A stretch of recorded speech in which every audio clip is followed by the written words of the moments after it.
Welcome back to Horror Stories Hub, where America's darkest corners are brought into the light. Every state has its secrets, its whispered tales, and its fears that never sleep. Today, we're not traveling far. We're going deep into the bayous of Louisiana, a land of haunting beauty and ancient legends. But for one immigrant family, this promised land would become a living hell when a devil from their homeland seemed to cross 1,000 miles of ocean to hunt them. This is Ibon's story, a story of love, betrayal, and an ancient horror with an unspeakable name. Everything you are about to hear is told entirely from her perspective. Our advice? Double-check your locks. It's out there. I know it's out there. That. Ellie shoved me in the room, his eyes wild with terror, and just managed to whisper, "Stay here, don't make a sound." But how can I stay quiet? I can hear his mother. I can hear her screaming in a language I don't understand, an ancient curse being hurled into the yard. I hear the sound of something tearing, something dry and awful. My stomach clenches, but it's not just from fear. It's a different pain. A sharp, piercing agony like a knife twisting inside me. The baby, my baby, he's kicking. He's kicking frantically as if he can feel it too, as if he knows. That monster is here for him. I slam my hand over my mouth, choking back a scream. The stench of swamp mud and rotting meat seeps through the cracks in the walls. It knows I'm in here. Oh God, it knows we're here. This wasn't how it was supposed to end. Just a few months ago, I thought I finally had everything. The first crack appeared on a drizzly Tuesday afternoon. Ellie came home earlier than usual, his face pale, his shoulders slumped as if carrying an immense weight.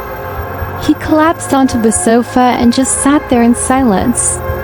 I went to him, placing a hand on his shoulder. He looked up at me, his eyes hollow. I lost my job, Ivan. His voice cracked. They told him the company was restructuring, an excuse so generic it was insulting. I knew it was a lie. And deep down, so did Ellie. The truth came out 2 days later, a phone call from a former coworker. I was in the kitchen, but I could hear Ellie's strained voice from the living room. I heard him repeat a name over and over as if he couldn't believe it. When he hung up, he looked at me and I knew something terrible had happened. He told me his replacement was Alexis. My brother, my heart stopped. Alexis, he hadn't just disowned me. He wanted to destroy us. I screamed that I would talk to them, that I wouldn't let him do this, but Ellie stopped me. He said he didn't want to work in the same company as him anyway, that he'd find another, better job. But he never found another job. It felt like an invisible hand was pulling strings behind the scenes. Every interview, no matter how promising it seemed, ended with a polite rejection. Every door was slammed in his face. Our savings began to drain like sand through an hourglass. The pressure mounted, choking the happy air out of our small apartment. And then the harassment began. A calculated campaign of psychological terror. First, it was the anonymous calls in the middle of the night, just breathing on the other end, then a click. Then came the strange cars with tinted windows circling our block, slow and menacing. One time, as we were leaving the grocery store, a group of Alexis's friends cornered us in the parking lot. They didn't touch us, but their vulgar words and leering eyes were worse than a physical blow. The fear sent a sharp pain through my abdomen, and I ended up in the hospital. The doctor said I was at risk of a miscarriage, that I needed to avoid all stress. How could I avoid it when stress was actively hunting us? That night, as I was waiting for Ellie at the hospital, He walked in, his face bruised, his shirt torn, one eye already swelling shut. I gasped. He told me that on his way over, a group of strangers had blocked his car, dragged him out, and beat him without saying a word. He didn't recognize them, but we both knew who sent them. I sobbed, demanding we call the police, but Ellie just shook his head, his voice laced with despair. He said it would only make Alexis angrier. Ivan? He looked at me, his eyes filled with a fear I'd never seen before. We can't stay here anymore. He's not going to leave us alone. He knows where we are. Terror consumed me. We were trapped. No money, no job, and an enemy who seemed to be everywhere at once. It was then, in that moment of absolute desperation, that Ellie offered a solution. A solution that would take us out of this hell, only to plunge us into another, one far, far darker. He said, We have to go to my parents' place, back home. Your brother can't find us there. The journey to Ellie's childhood home felt like a silent escape. A full day on a train, 6 hours on a musty, rattling bus, and finally, a shaky motorboat ride that took us deep into the bayou. The further we went, the more suffocated I felt. Giant cypress trees draped in Spanish moss hung over the water like skeletal arms. The water itself was black and still, broken only by the boat's wake. It felt like we were traveling to the end of the world, to a place time had forgotten him. His parents' house was a small, dilapidated wooden cabin, swallowed by the isolation of nature.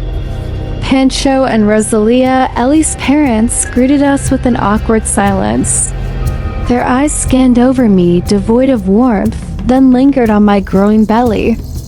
I heard his mother say, her voice flat and emotionless, "You'll be staying a while." It wasn't a question. It was a cold statement of fact. That first night, I couldn't sleep. The room smelled of damp and decay. Outside, the night wasn't quiet like in the city. It was terrifyingly alive. The constant chirping of insects, the crack of a branch in the dense woods, the mournful cry of some unknown animal in the dark. I had the unshakable feeling that thousands of unseen eyes were watching us from just beyond the window pane. In the days that followed, Ellie found a job in the nearest town, which meant he had to leave before sunrise and wouldn't return until after dark. I was left alone with his mother. Rosalia took care of me, but in a strange, unsettling way. She cooked me meals I'd never seen before with the pungent taste of strange roots and herbs that made my stomach turn. She was always warning me about odd superstitions, that I shouldn't sit on the doorstep at twilight, that I shouldn't cut my nails after dark. One morning, I followed her advice and sat on the porch to get some sun. The warmth felt good. I closed my eyes, and instantly the feeling washed over me. That prickling sensation on my skin that meant someone was watching me. The exact same feeling I had back in New Orleans when the strange cars would circle. I snapped my eyes open, scanning the area. Not a soul in sight. Just the unmoving wall of trees and the rustle of the wind. I told myself it was just stress, just the new environment. But it kept happening. Every time I was alone in the yard, the feeling would return, a phantom shadow clinging to me. The tension between Ellie and me started to escalate. He was exhausted from his new job, and I was exhausted from the pregnancy and the constant low-grade anxiety. We started fighting over the smallest things. He didn't understand my feeling of being suffocated, and I couldn't articulate my formless fears. One evening, after a particularly bad argument, he yelled, "If you can't stand it here, then go back to your family." His words felt like a physical blow. I ran to our room and sobbed. Right then, a sharp pain in my lower abdomen made me double over. Physical pain intertwined with emotional agony. I had never felt more alone or abandoned, trapped in a strange place with strange people, and a nameless dread that was growing stronger in the dark. The night was suffocatingly hot. The air was thick, not a breath of wind. Ellie was sound asleep beside me, breathing softly. I woke up with a throat so dry it felt like sandpaper. I slipped out of bed, trying not to make a sound, and tiptoed to the kitchen. I had just picked up a glass of water before I could even take a sip when the pain hit. A gut-wrenching, tearing pain more violent than anything I had ever felt. It brought me to my knees. I couldn't stop the scream that ripped from my throat. Rosalia was the first one there, followed by a groggy Ellie. She looked at me, then her eyes snapped into sharp focus. She wasn't looking at me anymore. She was staring intently out the dark kitchen window. "Not yet," she said, her voice hard as steel. "It's not time for the birth." She turned to Ellie and commanded, "Watch your girlfriend, comfort her. I'm going outside for a minute." Ellie hadn't even processed her words before she darted out the front door, gripping what looked like a long, braided leather whip. We heard her screaming in the yard, furious curses in a strange language. Miraculously, my pain suddenly subsided, leaving only a tight, hard knot in my stomach. "Who is your mom yelling at?" I asked, my voice trembling. "I don't know," Ellie said. Then he rushed for the door. "Stay here, I'll go check." He ran outside. I was alone in the dimly lit kitchen. I clutched my stomach, my heart hammering against my ribs. And then I heard Ellie scream. A scream of pure, abject horror, a sound that will haunt my nightmares for the rest of my life. Seconds later, they both burst back into the house, slamming and bolting the door. His mother's face was ashen, and Ellie was shaking uncontrollably, his eyes wide, babbling. He could only manage a few words. An animal. So big, it's ice. They were red. Rosalia cut him off, her voice firm without a trace of fear. That was no animal. That was an Aswang. Aswang, the name. I'd heard it in the old stories my grandmother used to tell by the fire. A blood-sucking creature that preys on pregnant women and their unborn children. I always thought it was just a fairy tale to scare kids. "It will be back," she continued. "It's here for the baby. You two get in the bedroom, lock the door. Do not come out no matter what you hear." She remained in the living room, gripping the leather whip. We scrambled into our room, locking the door. Ellie shoved our heavy dresser against it. I sat on the bed, shaking violently. Outside, his father, Pancho, who had just returned, was now fighting it. We could hear the monster's unearthly roars, Pancho's furious cursing. A final pained howl, then the sound of its heavy footsteps retreating into the night. Silence that was somehow more terrifying than the noise. The next morning, while I was still in shock, Ellie's parents left early. He told me later they said they knew who the Aswang was. They suspected Caridad, a former neighbor who had recently moved back, but they were wrong. When they returned at noon, their faces were masks of horror and betrayal. I overheard Pancho telling his wife, his voice trembling with rage. It was Lucia, Kenton's wife, my best friend. My blade's mark, it was on her arm, Lucia. The woman who always smiled, who sometimes brought us fresh baked bread, a monster in human skin. The fear inside me reached its peak. We knew who it was, but that only made it worse. Because now it had no reason to hide. Lucia's revenge was more cruel than a direct attack. It came silently, like a poison seeping into my veins. I began to fall ill, a strange sickness that no doctor in town could diagnose. My body ached, I couldn't eat, I couldn't move. I just lay there in that damp, musty bed, feeling life slowly draining out of me and my child. The worst part was that the baby stopped kicking. The silence in my own womb was more terrifying than the monster's snarl. In a final desperate act, Rosalia did the unthinkable. She went to Caridad, the very woman they had wrongly suspected. As it turned out, Caridad was a mambabarang, a type of folk healer, a witch whose power could be used to fight evil. She was the natural enemy of creatures like Lucia. She walked into my room. I recognized her as the woman I had once yelled at over nothing. Shame and despair made me cry. I could only whisper an apology. Caridad gently took my hand, her voice kind. "Forget that. Be strong for your child if you want to save him." She placed her hand on my belly. A warmth spread from her touch, a strange and sudden peace, and then a faint flutter, and then another, stronger kick.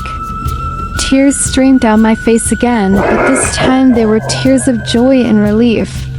Caridad said she would return what Lucia had done, that the curse would go back to its sender. She saved both of our lives. A few days later, we heard that both Kenton and Lucia had died suddenly and mysteriously. The town gossiped that during the funeral preparations, thousands of black insects had crawled out of their bodies. The nightmare was over. A few months later, on a cool autumn morning, I gave birth to a healthy, beautiful baby boy. We named him Angelo.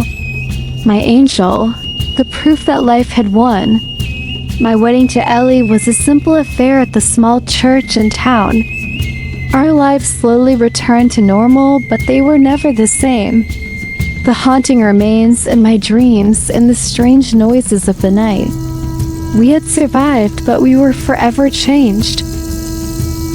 You've just listened to Iban's Memories, a reminder that sometimes the devils of our past are not just metaphors. Sometimes they follow us, crossing oceans, hiding behind the most familiar smiles. Louisiana, with its wild beauty, became the battlefield for an ancient war, a war between good and evil, life and death. Her story leaves us with a question. Are we ever truly safe when we leave home? Or will the ghosts of our past always find us, no matter how far we run? Thank you for listening to Horror Stories Hub. If Ivan's story resonated with you, let us know by hitting the like button and subscribing to the channel. And most importantly, tell us in the comments below which state's mysteries you want us to explore next. Be careful out there, because you never know what's really hiding in the dark.